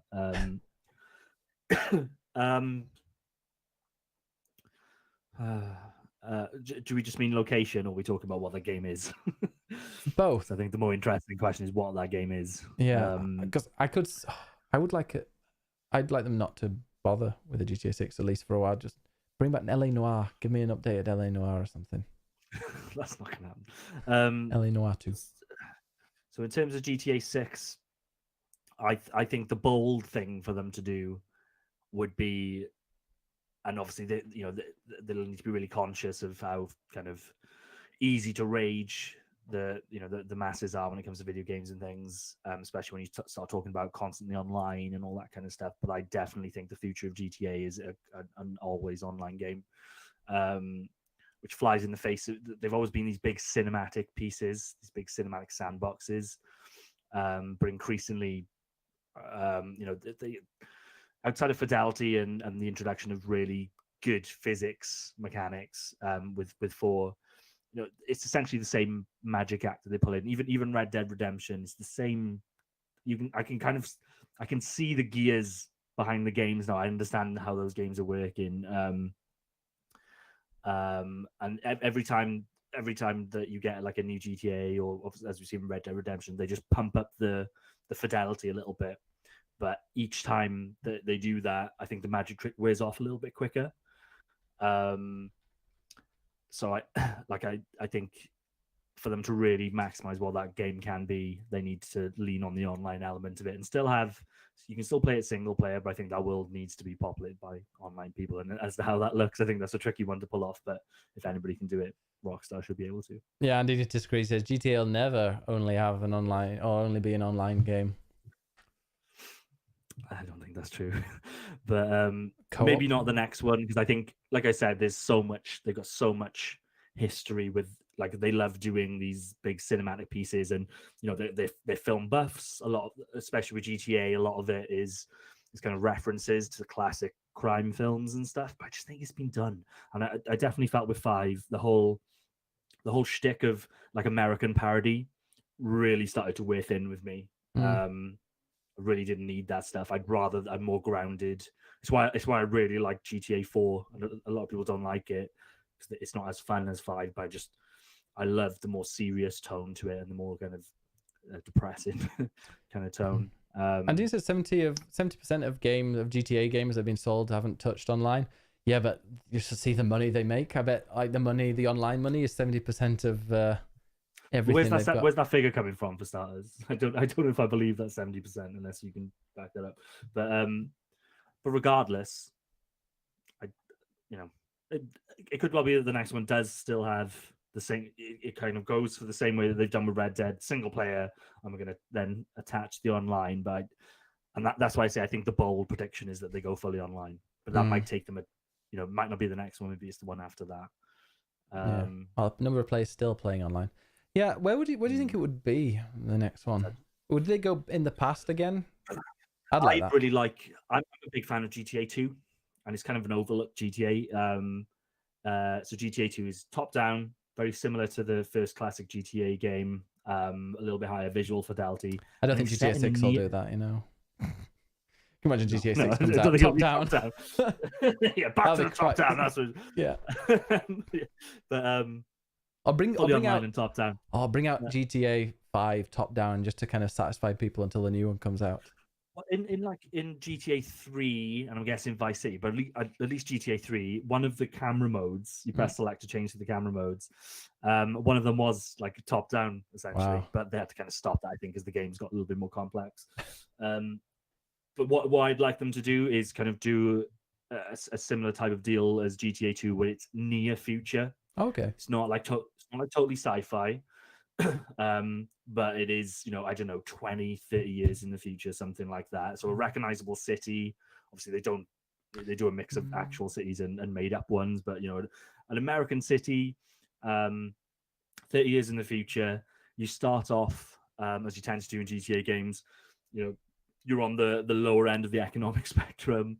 You build your way up, and I've always envisioned like where you start off is pretty much looks like GTA 5 in terms of it's a rundown neighborhood. People are going around in normal cars and stuff, and when you get to like the more prosperous neighborhoods, actually they've in the last 5 years or something, they've started releasing cars that can fly.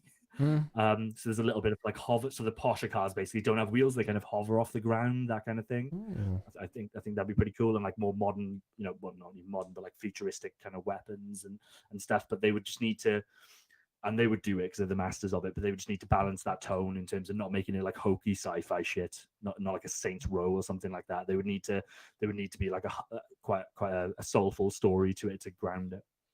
Yeah, I'd like that. I don't think they will, but I'd like that. Well, hopefully Watch Dogs 3, which is going to be set in London. I wonder if that's going to be set like now or if it's going to be in the future. It'd be interesting to see that. Guess we'll see at E3. Although, Ubisoft are at E3. They'll be there. Yeah, we'll see. All right, should we go for the news? Sure. News time.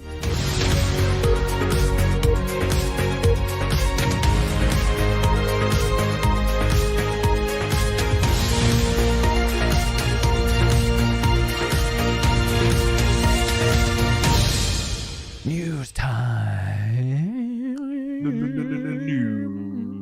What is in the news today, Jordan? It's not necessarily today, but the last week. So Brexit has been delayed. Brexit is sorted. So you can now change your PSN ID if you feel the need to do that. If we have GTA like set in like 30 years in the future, I want them to be like, yep, Brexit delayed another 12 months. That would be the typical GTA humor. Yeah. You can change your PSN ID, Ben. Why would I want to do that? My PSN name is Biggest Bennis. That's like one of my original. I think that was only second to my Xbox gamer tag that was Biggest Bennis. I'd say it's prime for changing, but you live your life. so yeah, you can do like I didn't really feel the need to change mine. I almost did it out of novelty. Was just Jordan_Reese. I've now changed it to my Twitter handle more and George. But there's a lot of people like when you do it, it shows when you sign up to that name. And mine was like 2008. Like it was like May 15, 2008, and my birthday is May 14. So clearly I had my PS3 for my birthday. Yeah. So there's a lot of people with some really dodgy names. And they're obviously eager to get them Nutbuster changed, so there's a lot to 69. do.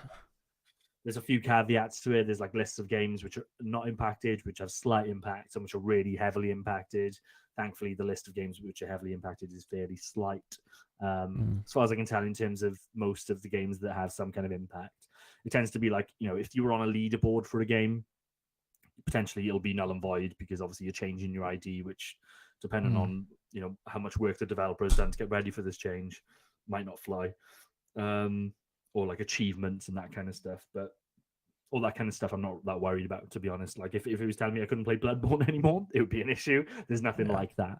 So yeah, I've changed mine. Are you going for the platinum on Sekiro? I don't know. Like I looked at the list the other day, and it's one of the. It's actually like the stuff that you need to do. I pretty much want to do anyway. So I think you just need to kill all the bosses, get like all the upgrades. I don't think there was anything in there which was like like Resident Evil. There was challenge stuff in there, which you need to go out of your way to fucking do it. So if I stumble into it by just kind of playing through the game the second time, maybe. We'll see. Yeah, I doubt it because I kind of don't want to get any more platinums, but I don't know. We'll see. Come on, Platinum Hunter. Next. Well, speaking of which, I need to get the Vacation Simulator. That's been released. That was my first ever platinum. Was a job simulator. So now I need to get a platinum on Vacation Simulator. I could feel myself getting weird about it. Like I got the Resident Evil 2 one, and now I'm like, oh, Sekiro. I could, like I said, I've been looking at the trophies. And like, I could potentially get the platinum here. But if I do that, then my stupid fucking animal brain goes, well, you need it for Bloodborne as well. Then yeah, you got like, why? Why do I? But like, for me, I think the reason I've been totally out on trophies is to stop me going totally fucking in on trophies. You're coming over to the dark side. I'm every time I look at Spider-Man on my PS4, I'm like, oh, I'm only like 2 trophies away. I'm only 2, which I could probably do in a few hours. I could just sit around and do those street crimes for 3 or 4 hours for no reason other than to get that different coloured trophy. Don't do it. If there was a button that's only like if this name change thing, they were like, yeah, if you lose all your trophies, I would have done it just for that. I would change it once a year just to flesh them out. Yeah. Start afresh. Yeah. Anyway, next bit of news. This one took me by surprise, actually. Octopath Traveler coming to PC in June. Let's see, June. It's either June or July. And also June 7th. Yeah. So, and also at the same time, I just saw Cuphead on the Switch, which is I think it's been announced already, but that's coming soon as well. So it's like a lot of things going to the Switch that were original exclusives on one. Yeah, is it coming to Steam, by the way, this, or is it going to be Microsoft Store? Be kind of like Steam game. Because it was like tit for tat. So interestingly, it's coming to Steam, and they also called out the Square Enix store. So up to you. That has a store. That's news to me. That's one of the few launches I don't have. Totally up to you. Which I don't know if you use Steam or if you use the Square Enix store. Whichever one of those is the one that you use, feel free to download the game via. It's not coming to the Epic store, funnily enough. Yeah, but that's good. cool. Like, that would be the worst thing in the world. That gone are console wars. It's all about free game launcher storefronts now that we're all against. Indeed. I loved it. It was, wasn't it? Borderlands got totally. Yeah, Borderlands 1 and 2 has just been reviewed bombed on Steam because Borderlands 3 is going to be a 6-month Epic exclusive. And I'm just trying to implement like a safeguard in the review scoring thing to make sure people can't drop bombs on them. And I'm just thinking I'm pretty sure that the guys in charge of Borderlands are like, yeah, this is the reason why we don't why Steam and like having reviews and stuff is a bad idea, because stuff like this happens. Can you imagine if Epic part had of the review? reason why part of the reason why like the PC ecosystem is still considered second class to the consoles, despite there being more gaming PCs, I assume, in the world than consoles. One, more money is still made on consoles because they always sell at full price, and I guess there's just more people actively engaged. I guess like willing to pay like full price, for games and things.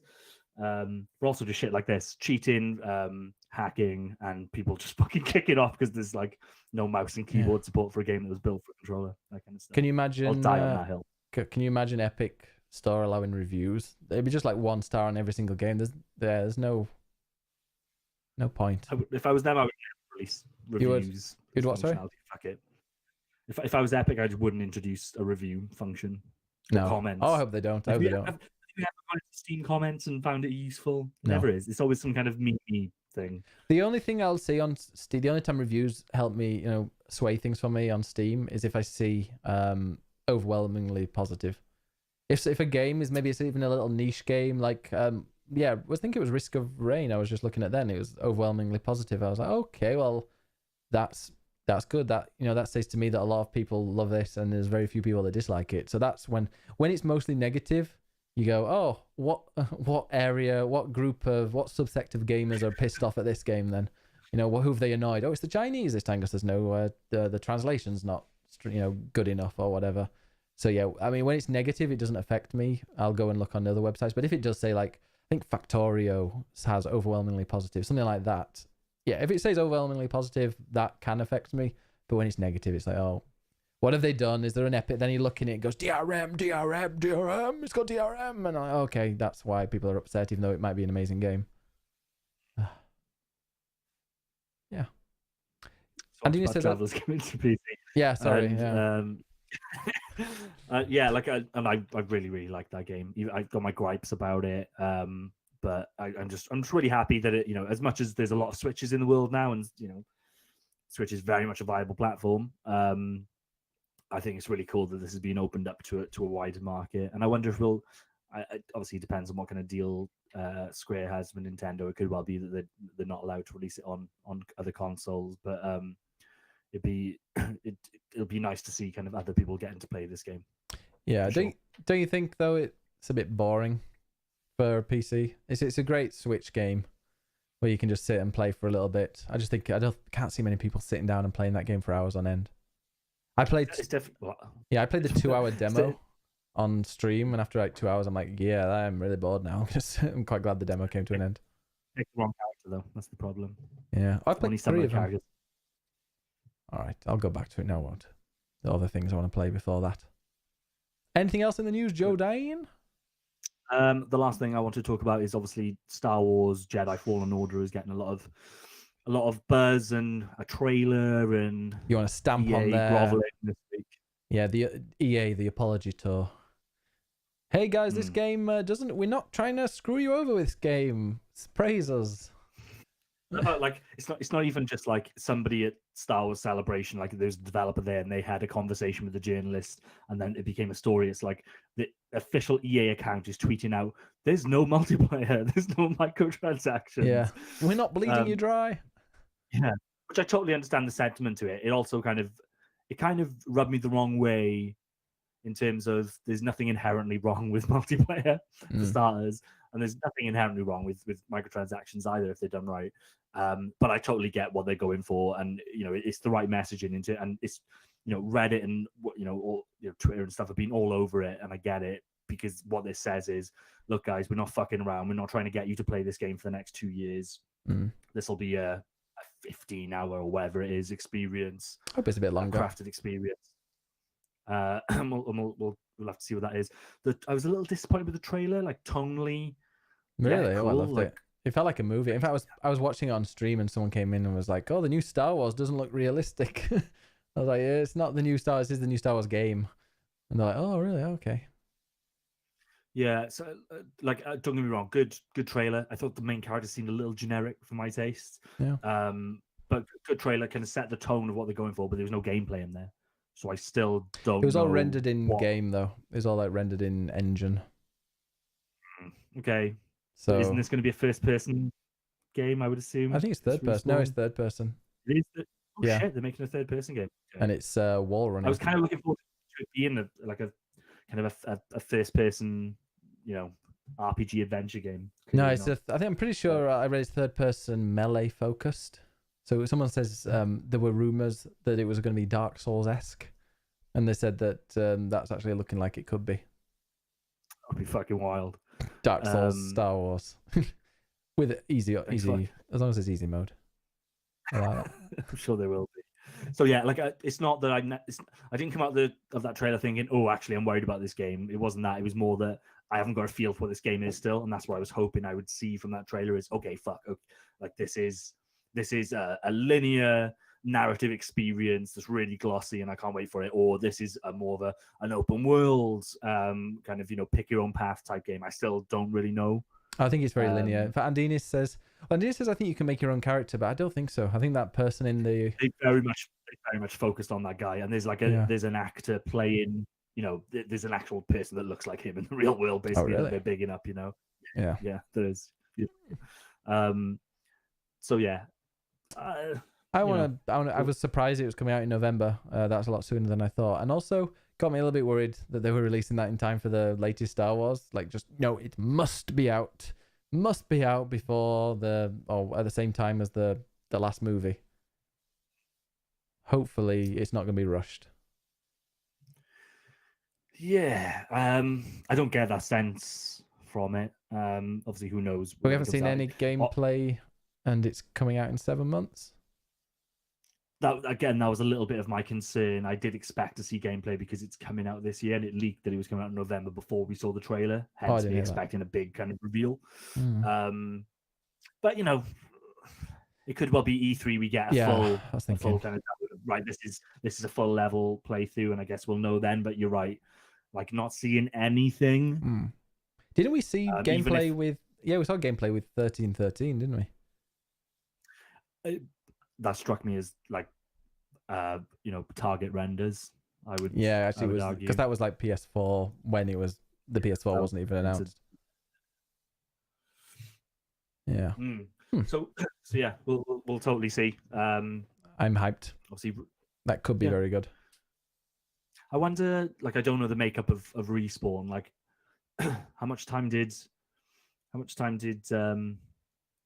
Apex? How much capacity did Apex take versus this? Was Apex just kind of the little thing they did on the side, and they were constantly working on this, or have they got different studios? It's just one studio. Oh, it seems so. Very different type of games to be making. Interesting to see once this has, been released, what the next one's going to be. Titanfall 3. Haven't they already said that there's? Yeah, they're releasing some Titanfall universe stuff. Yeah, it sounds like they must have a few. Or people can do different things. John Moy says Titan shite. Get out, John. Get out. This is a Titanfall love in this podcast. We all appreciate it. We've got one question, so let's just quickly go into question time.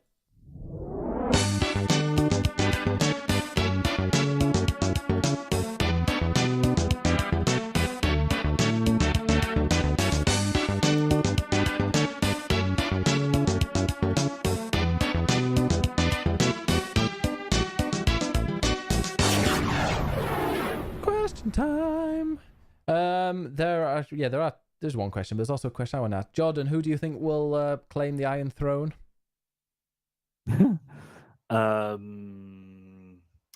Sansa and Tyrion.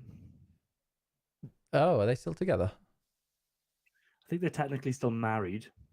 Oh. And I think they'll see sense and realize that, as respective heads of their houses, assuming that a lot of people die in the season, which clearly they will. It's just one way that it could go, I guess. They might realize that, okay, actually the Lannisters and totally forgotten the name of the other house. The Targaryens. Starks. Okay, yeah. Starks. Yeah, the Lannisters and the Starks. We're basically two sides of the same coin. We need to unite for the sake of the realm, and all that kind of stuff. But who knows? Who do you think's going to die tonight? Tonight, like Daenerys. Daenerys is going to die. I think it's going to just doesn't have to die every. Main character doesn't have to die every episode, but it's likely because I think there's only 6 of them. There's about 20 characters they need to get through. Yeah, maybe everybody lives. Who knows? Yeah, happily ever after. Geralt. Are you into Game of Thrones then? Oh, I've watched every episode. I've forgotten them. Yeah. I've forgotten it all. It's been so long ago since I last watched it, but I'll watch it and go, okay, that's what. I hope there's like a bit of not a recap, but Well, yeah, I hope they just go around every single character at the beginning and you're like, oh, okay, that's where they are now. Yep, I forgot. Yep, I remember that one. Okay, that's where he is. And Just YouTube it. There's like the official Sky one I managed to find on YouTube to show to Laura earlier, and then there's obviously loads of independent ones to, you can have anything from like 2 minute that will take you through 7 seasons to like an hour. Jeez. Yeah, I was thinking about watching the last episode. Andy said, "Don't think do it for she'll." you, is it? Daenerys is- Just watch the last. And sort you out. Yeah, I kind of want to watch them all again. I wish it wasn't coming out tonight. I know I'm like one of the only people that was just giving me a bit of time to watch them all. Yeah, great. Can we just stop it? Can we not have it on tonight? I'm not ready yet for it. Give me a few weeks. Catch up on what's Not going even on. that bothered, to be honest. Just cancel it. Yeah. No, I think Daenerys is going to die, and it's going to upset so many people, including Dim, it seems. Ben, if you're right, I'm going to hunt you down and kill you, he says. Yeah. It seems like she'll probably go a little bit loopy in this one, I would guess. It's been hinting that she'll take things a little too far and maybe start burning people. Oh, yeah. Maybe John will need to take her down or something. Who knows? Yeah, John has to kill her. Yeah. He always looks sad. I can't see him being a king. I'd like him to, but no. Yeah, the other question is Cyberpunk coming out this year? No, 2021. I think that's something. Yeah, I remember there was an article saying it was one of the typical clickbait GameSpot ones. It was like, oh, Cyberpunk is coming out sooner than you think. And then you click on it, it's like, Cyberpunk is a game made by Project Red. Project Red also do The Witcher. Here are some strategy guides for The Witcher. Do you want to see this The Witcher? Here's some also news. Here's a review of The Witcher. Cyberpunk was announced with this trailer. This second trailer. Then you eventually get to the bottom and it's like, yeah, there are rumors that it might be out in 2021. I think we might see it GameSpot. next. Might see it next year. I don't think you've got hope of seeing it this year. No, Potentially next year. Launch yeah, I think next year will be all about like the launch games for the new consoles, and I don't think we'd see that. I don't think this will be in it. What the new consoles mean though, like they're gonna play all these games, so they could literally launch next year, either before the consoles come out or after, probably after, right? So they go for like an October release or something, right? And assume that PS5 is out at that point. You release it. Obviously, it's going to run on PC. And in terms of the consoles, like I'm in my head, I still like. I know you guys disagree with me on this. I don't know that you necessarily need a PS5 version of that game. Like you just release it on the store, and it'll work across both. I don't know how that works in brick and mortar shops. You get the version. Yeah, I get what you mean about it being a new generation, but the fact that the games are going to be backwards compatible kind of nullifies that. It's not going to be a typical generation transfer. I don't think you need to worry too much about that. I think it's slow, but my guess is March or April 2021. I think in 2 years. You're probably safe in it. The only reason I would say sooner is just because they're really ramping up the marketing on it. Okay. Guess we'll see it at E3. Maybe Xbox will use it. Microsoft. They'll be at E3. Yeah, you'll see more of it at E3 definitely. Oh, it's going to be this year's Kingdom Hearts, isn't it? Lovely chunk of it last year. You got that kind of vertical slice of that mission and stuff. Wasn't it like 45 minutes of it? There's a real nice long video, which is why it's probably my most anticipated game. So yeah, you're probably safer in your bet of 2021. But if that is the case, I wonder why. Like they're tweeting a lot, and they're showing like yesterday or I don't know, someday this week they tweeted out like a character profile of like an NPC. Okay. Went into a little bit of detail about who that person is, and just like maybe you're right. Maybe it's just this, like they announced it fucking like 8 years ago or something. Yeah. So it could well just be that they're not that worried about oversaturating and whatever else, and it'll be done when it's done. But I put it this way.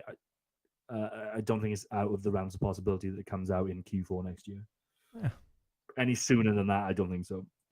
Tim says, am I the only one who would like to see a spin-off series where it's essentially a Game of Thrones version of The Walking Dead, but it's only like 3 seasons long? Well, I don't watch The Walking Dead. What does that mean? So I guess he's talking about like the fact that you've essentially already got zombies in Game of Thrones. Does he mean in terms of like, I guess, north of the wall that's been overrun now, so people kind of surviving amongst that, I guess. I'd quite like to see the White Walker take the throne, just at the end, like they've taken over and the world's pretty much coming to an end. I think it'll come close. Like they're probably going to get to King's Landing. Oh, that'd be great. The cold, the winter. Winter is here in King's Landing. It's like snowing at the end of the last season. Yeah. Yeah, Ooh. boy. Yeah, boy. 3 hours to no, not 3 hours to go. Wait, it starts at 3, so 5 hours to go. No, 4 hours to go. I can't count. 4 hours until it's on. And I'll be doing summer wrestling until then. But anyway, I think that's good. Staying up to watch Game of Thrones? Damn right, I'm staying up to watch it. I don't want to be spoiled. I go on Reddit every morning. There's no way I'm going to be able to avoid it. And also, I went to sleep last night about 7 o'clock. Well, I went to sleep at 7 o'clock this morning and got out of bed about 6. So I'm on holiday next week, and my sleep schedule is on like LA time for some reason, and I can't see any reason to change it. I've got nothing to do for the next week. It's great. I can just get up when I want, go to sleep when I want, and yeah. So I'll stay up for Walking Dead. Oh no, Game of Thrones. That's the one. I'll take my laptop to bed, and like it'll be one of those things where like the alarm will go off, and I'll be like, oh, Monday, and then what are you doing? Oh, sorry, I'm just watching Game of Thrones. No, it's at some like I won't realize straight away, and then at some point my brain will be like, "There's a Game of Thrones episode you can download right now." Yeah, and I'll be like, "Oh my god!" And that'll really energize me. Get the laptop out and I had a horrible nightmare. Download. I had a horrible nightmare. I was in a party or something where I had to kill people, and I killed them, and I remember like slashing their throat and stuff like that, and killing people. Then I was leaving and walking off, and going like, I'm probably going to go to prison forever now, so I may as well just kill myself. And then I woke up and I was like, oh, that was a horrific dream. Like, too much video games for this team. Yeah, exactly. That's Game of Thrones, to be honest. That's probably, I'm going to blame Game of Thrones because that's horrific and violent. Tropico 7. Astral says, I don't care for Game of Thrones. Thank you for telling us, Astral. How can you tell when somebody doesn't watch Game of Thrones? I'll tell you. It's like people who don't watch Star Wars. Astral, has anybody, well, no, I was about to say, has anybody in the chat not seen Star Wars? But they've probably told us by now. Hey, there's a Star Wars trailer this week as well, you know. That was okay. Did you hear the Palpatine laugh? What do you think of the name Rise of Skywalker? Weird name. Like, yeah. Clearly designed to be really confusing, just because, you know, this is the end of the Skywalker saga, to then call the fucking 9th film in it Rise of the Skywalker is very odd. Yeah. But, you know, yeah, I don't think it's a very cool name, if I'm honest. It doesn't, yeah, you know, maybe once you've seen the film, it'll be like, oh, but does it? I don't think Star Wars names necessarily need to be that. Is this end of the saga? Does that mean then there's going to be another? Well, there's going to be another trilogy, isn't there? There will be a lot of Star Wars films in our lifetime, Ben. But in terms of like, there's a through line from Phantom Menace up to this 9th film. There's an absolute through line, which is the start, the Skywalker heritage and all that kind of stuff. And obviously now the Palpatine is clearly in the 9th. Hayden Christensen film, he's going to be in it as well. As a Force Ghost, assumedly, yeah. Yeah. It seems so. I liked him. I bet. So yeah, this is the end of the Skywalker saga, and then this is when Star Wars will get really fun now, because we can stop trying to like worry about referencing the old films and, you know, trying to reinvent it. Like we've got the TV show Mandalorian coming. It seems like there's something in the works in terms of the Old Republic by the Game of Thrones guys. So really awesome. Like a game or like a story show, I believe. Oh yeah, I think I remember. Oh, I want a really good game. Maybe films. I'm not sure, but yes, it's the screenwriters for Game of Thrones. The Old Republic needs an update, or needs to be taken over by Disney, who will then say, yeah, let's re-release it, or let's release another Old Republic MMO where it's actually official and canon. It's weird. Like, I was enjoying that game, and then they said, okay, and it's no longer canon, and I kind of like didn't want to play it anymore. Same. Yeah. I'm glad I'm not the only one that thinks that. It's like, oh, well, okay, guess like this there's loads of like amazing books in like the expanded universe and stuff, and like they're just dead to me now. Yeah. I'll never read them because it's just not part of the canon now. And is the Star Wars equals Skywalker? Wasn't it George Lucas who said that Star Wars was the tale of Darth Vader, or was it the story of Anakin Skywalker? I'm pretty sure I read where he said that, because that's like what pretty much episode 1 to 6 is. he probably said that when he was making the prequels, I imagine. I think somebody said like, "Why don't you make any more?" And they were like, "Oh well," and he said, "Because it's the tale of Anakin Skywalker, and he's dead at the end." Darth Vader Disney dies. were like, "Hold that, Yeah, Disney were like, no, it's just about wars in stars, all that. It's $5 billion." Yeah, I'm glad they're Shut doing your this though, even though I've not even seen Solo. Is Solo any good? I really liked it. Yeah, like it's a film that shouldn't have been made because like why like there's lots of things you can do in that universe. Don't like Harrison Ford, right? One of the most charismatic actors of all time, and you're gonna try and recast him. Don't do it. But they did the best that they could with it. The chap that plays young Harrison Ford, like when there's things like that, and there's always that test where like, am I constantly thinking that's not the person, or do you just go with it? Yeah. I totally went with it. Which was really impressive. And I just thought, like, again, like Rogue One, incredible, and not part of the the top tier like Star Wars I think event I fell asleep films. with that. Idiot. Like Rogue One is incredible, probably the best bit of Star Wars I've seen in years and years, right? And Solo like isn't on that tier. It's like a smaller scale story. It's kind of like a bit of an origin story for Han Solo. But again, Game of Thrones has got Emilia Clarke in it and Daenerys. Yeah. Really, really cool. An amazing cameo towards the end of it. Do you want to tell you who it is? No. I'm gonna. Do you know what, when Disney Plus launched, which I think is later this year, I'm probably gonna go and watch like all the Star Wars movies. All right. It's Darth Maul. Darth Maul. Oh, he follows me on Twitter. All right. Peter Serafinovich. Oh yes, the voice. He's the voice of Darth. The voice of Darth Maul. Yeah, he followed me. Do you know why he follows me? Because I tweeted a picture of a person burying their ass on Sky News, and it got like hundreds and hundreds of retweets and likes and stuff. And he followed me after that. There you go. Yeah. Also, I think he's the Matt Lucas as well. Yeah. Should Matt Lucas follow him on Twitter? He did a really good impression of like a typical old Tory kind of grandeur. It was very, very funny. Yeah, I got retweeted by J.K. Rowling once, Andinus. God, my about female genital mutilation in Africa. Oh, that's better than I thought it would be. Yeah, wasn't It's really annoying, but I'm behind that, so that's great. Yeah, it was. It was interesting. I got like 2 days of constant alerts from just random people. Angry Africans. A lot of people just saying, because I think I asked a question and it was like a million answers to that question. It was a question like, why the hell would they want to stop? No. Oh God, it was something like, I don't know, remember, but it was something to do with that, and then everyone was replying with the same answer. Which it was more of a rhetorical question, but I'm glad that they all answered me with exactly what I was expecting. Yeah, okay.